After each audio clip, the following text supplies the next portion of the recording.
On the gridiron or courtside, you know what time it is. It's Sports plus life. Sports plus life. ringside or front court or field pass. We ballin', no. Knuckle up or buckle up. I tell it like it is when I'm on my show. Home run, slam dunk, knockout, or gossip dough. Sports plus life. Yeah. Sports plus life. Ah. Yo. What's up? What's really good? It's your boy Brandon Brevon Towns, host of that show called Sports Plus Life. You feel me?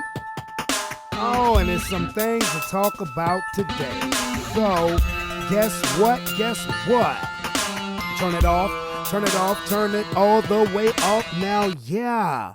How's everybody doing on this rainy Thursday, April 11th, 2000 to the 2-4? Please allow me to reintroduce myself. My name is Brandon Brevon Towns, host of that show called Sports Plus Life, that there sports podcast where we talk about all of the necessary topics in sports and all of the necessary topics in life.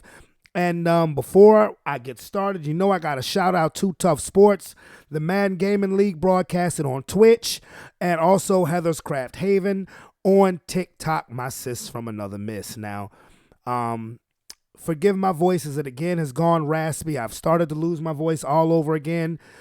Tomorrow's show is in jeopardy because I need to get some medical attention for my throat just because I need some medicine. I'm sick and tired of my throat leaving, whether it's because of my job or not. I need some medicine and I need to get my throat right, which means this weekend, I'm just going to shut the F up. And if I can get any medicine, especially if I get any medicine, like if I can get some amoxicillin or something, I'm going to shut the F up and let the medicine take its course. Okay.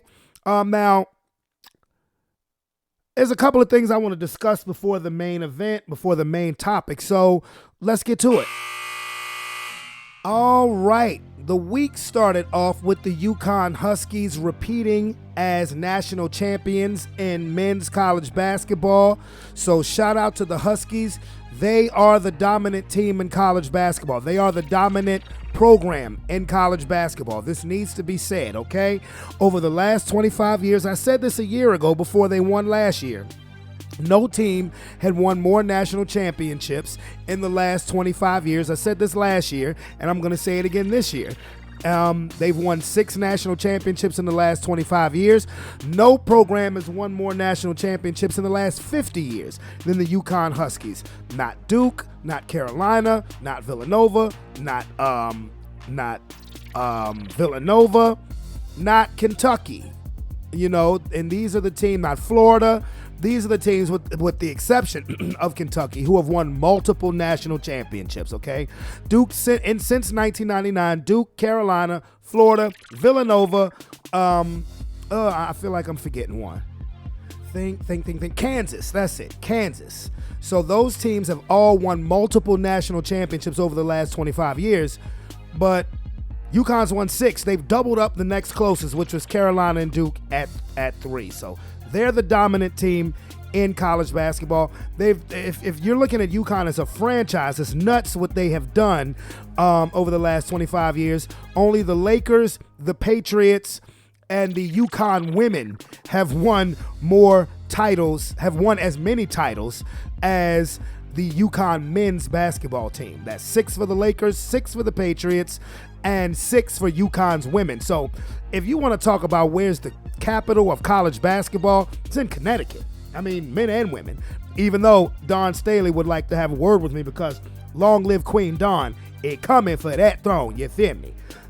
This is the last week of NBA basketball. Looks like the Denver Nuggets have the inside track on the number 1 seed of the Western Conference. We all know Boston is going to be number 1. I'm worried about that little injury that Giannis had. Calf looked kind of Achilles related, but he's a different animal. Maybe it's just he needs a 2-week break. Excuse me. Maybe that's just the case. Only matchup that is locked in stone for the NBA playoffs is the Clippers and Mavericks will play in the 4-5 matchup. What a series that will be. So now let me get to the news that everybody just found out about today, and that is the passing of O.J. Simpson. O.J. Passed away yesterday due to cancer. He succumbed to cancer at age 76. Now, how will people remember O.J.? History will remember O.J. in vastly different ways. I'm going to give you my opinion on how I look at O.J. Simpson. I absolutely love the fact that he was able to reinvent himself on the It Is What It Is podcast. Shout out to Cameron and Mace over the last 2 football seasons.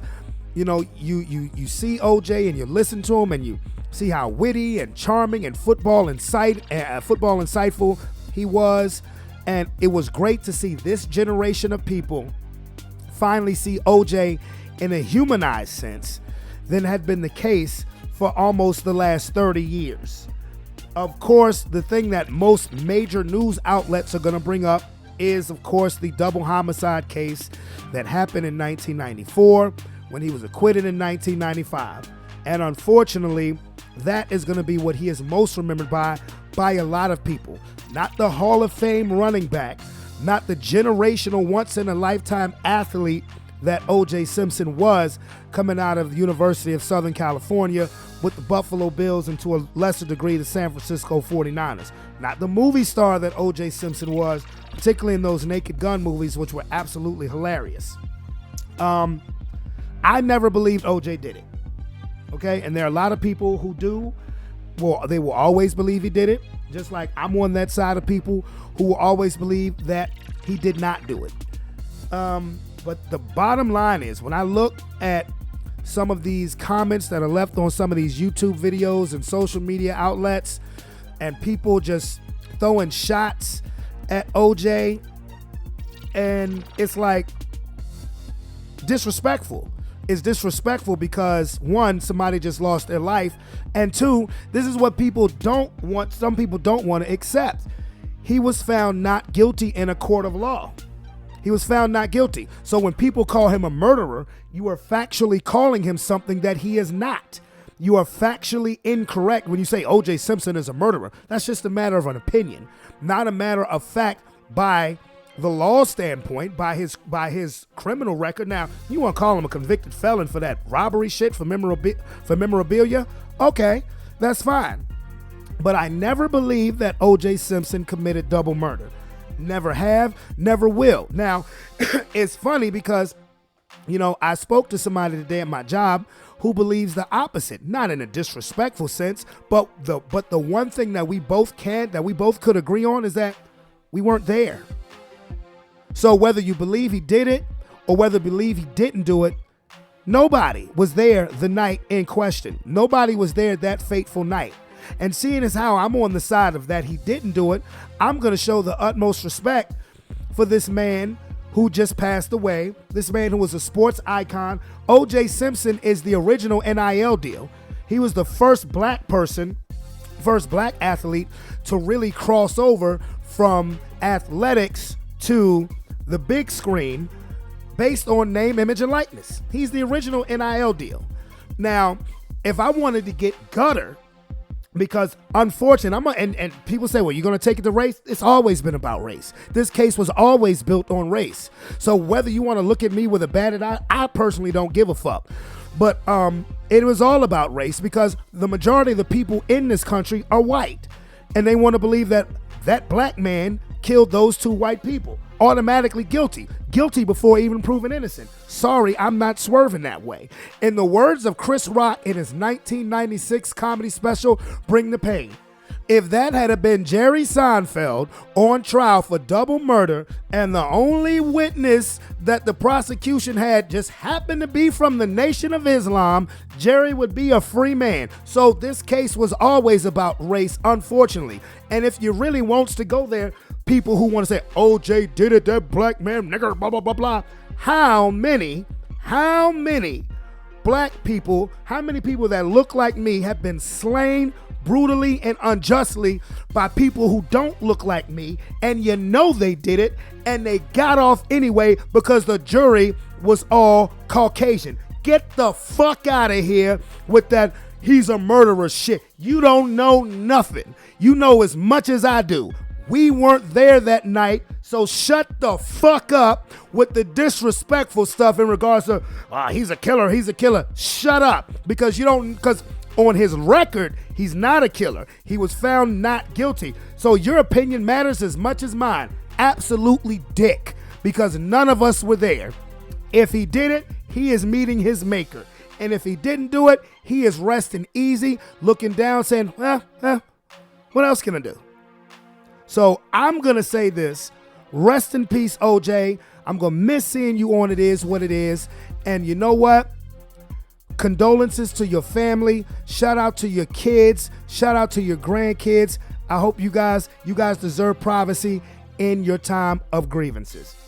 And as much as we say we need to be better than that, we've come too far as a country, then you read comments and you have to ask yourself, well, have we really come that far? Because if this country really was what it's supposed to be, then no case would be about race, and justice would truly be served whether somebody is innocent or guilty. Again, let's think about how many black people over the case of history have been unjustly killed by people who got off and they threw a fucking party after they did it. I'm just saying. Like OJ used to say on X or Twitter, whatever you want to call it. I'm just saying. And also, don't think that I'm discounting the domestic stuff that used to go on in his marriages as well. I am not I'm not a fan of anybody putting their hands on a woman. Not at all. Okay, so I'm not a fan of that part of OJ Simpson. And unfortunately, that case, that double murder case, was the humble pie that unfortunately he may have needed to keep his hands to his damn self. But again, you know what? Maybe we will get there one day. I'm talking about as a country, when we talk about true equality and true respect for each other. Because I'm going to say this, whether you like this message from me or not, I truly do love everybody. I do. I truly love everybody, and I want everybody to win. And with that being said, it's your boy, Brandon Brevon Towns. I'm out this bit. Peace. I love you, and I'll see you soon.